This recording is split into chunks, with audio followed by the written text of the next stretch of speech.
If everybody had an ocean across the USA, then everybody'd be camping just like the BSA. You see them wearing their backpacks and hiking all the way. Everybody's gone scouting, scouting USA.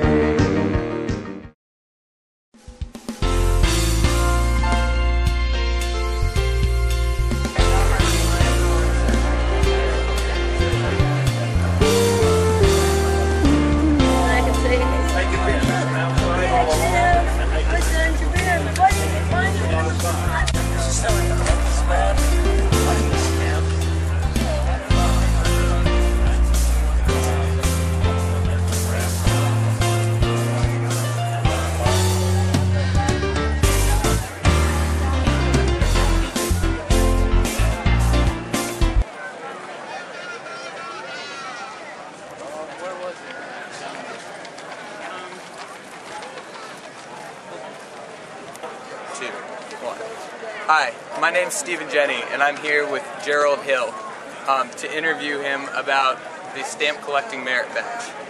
So to start, I was just wondering what you do to make this badge so interesting. Well, the one thing we do is we try to give the kids a collecting interest that they relate to, like you can collect stamps that have sports on them or famous people. And usually it's a historical issue. Kids that like history usually like stamp collecting because all the stamps are issued because of historical events, wars, famous people, special events. All right. How did you start collecting stamps? Well, I was given an album by my sister, my older sister, when I was about 8 years old. And I kind of started with that. And back in those days, you could usually order stamps through the mail or go to a large department store that had stamp stores where you'd buy stamps, or you just collect them when they came in the mail. And that was the easiest way to do it. And then I saw an article in Boys Life about Scout stamps, and I sent in a letter to that group, and that's how I started collecting Scout stamps. Do you have a favorite stamp? I think the favorite stamp for me is the Baden-Powell stamps that were issued back when he was in South Africa. That's the big ones that we always like to get, but they cost, you know, $400 or $500 each. So if you get one of those in your life, you're pretty lucky. I was wondering, are there any dangers of stamp collecting? Well, you can get paper cuts. Yeah, definitely paper cuts, and if you lick the glue too much, it can make you sick. So you have to be careful when you're putting the stamps on envelopes so you don't lick too many. I'm serious about this.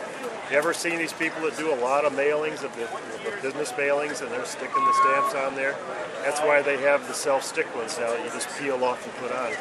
All right. Is there anything that makes, or what is it that makes certain stamps more valuable than others? Well, rarity. The ones that there was, for some reason, there was only a few made.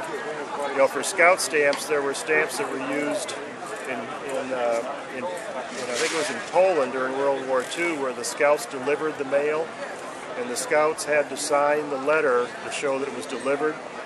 And those become very valuable because they were carried in the war, they were signed by a Scout, and they have a stamp on them that said Scouts on it. My last question is, how do you think that Scouts' opinions about the stamp collecting merit badge changed throughout the experience? Well, there's some kids that we just say, well, you get the badge, you know, it's an easy one to get. And a lot of them are kind of excited when they know they're going to finish up and have an album of stamps that they can take home to show to people.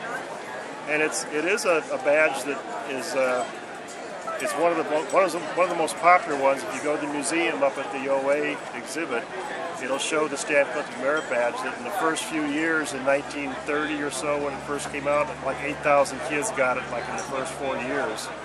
So it's always been a popular merit badge. All right. Thank you very much for your time. Thank you. I enjoyed it. Thank you. Thanks.